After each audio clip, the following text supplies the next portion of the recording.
Votre père, son rêve de développer sa ferme, est-ce qu'il reste plein d'espoir avec ce rêve-là ou Non. à un moment donné, il se rend compte que...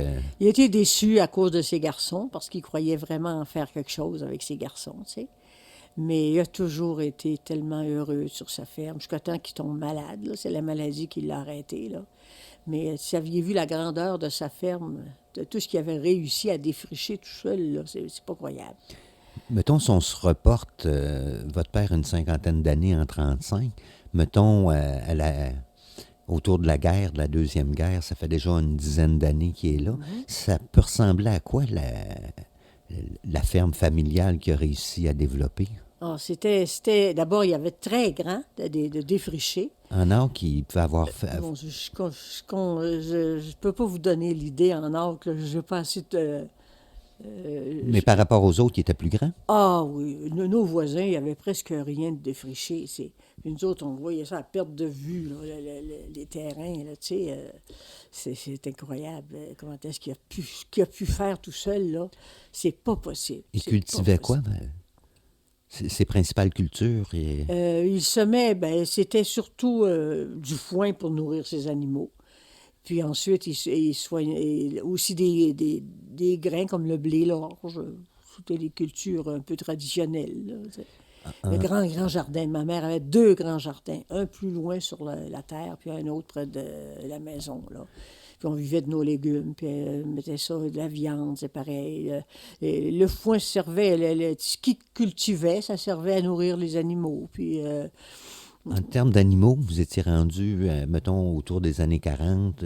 Votre père, après sa première vache, puis ses deux oui, chevaux. on a eu 4-5 vaches en même temps. On vendait du lait. Ma petite sœur avait une boîte à beurre sur son traîneau, puis elle allait mener le lait chez les familles, parce qu'il y en a qui cultivaient pas, puis qui n'avaient pas d'animaux. Puis autour de nous, c'est que...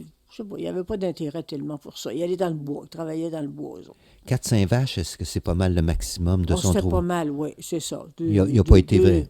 Deux chevaux, des poules, des cochons. On a eu plusieurs cochons. En tout cas, on vivait très, très bien.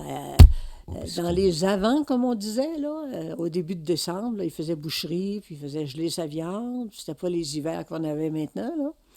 C'était des hivers froids, alors la viande était congelée, puis on avait... puis ma mère, elle en mettait aussi en conserve. Et puis, La ferme réussit à faire vivre la famille? très bien. Est-ce qu'il y a des revenus? Est-ce qu'il réussit à vendre des produits Les assez... revenus, c'est sûr que c'était un petit peu difficile là-dessus, là. Quand il fallait acheter l'essentiel, là, tu sais, là, des choses qui se fabriquaient pas sur la terre, tu sais.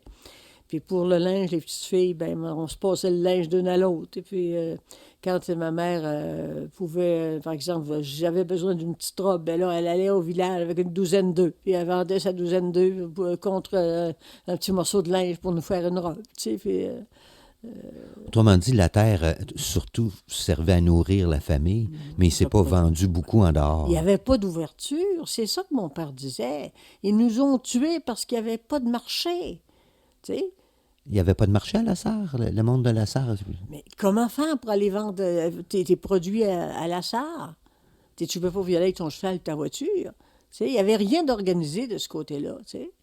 Puis déjà, les marchés de la Sarre il y avait les villages déjà environnants qui étaient ouverts depuis 1916, 1914, 1918, comme Sainte-Rose, puis Donc, ces il y avait déjà choses-là, de qui avaient l'agriculture. déjà des pratiques là, qu'ils achetaient de ces gens-là. Alors, prendre encore un autre marché, ils ne pouvaient pas. Il aurait fallu que le gouvernement aide, puis ils n'ont pas aidé de ce côté-là du tout. Ils nous ont mis sur les tables, on nous a dit, maintenant, arrangez-vous, tu sais.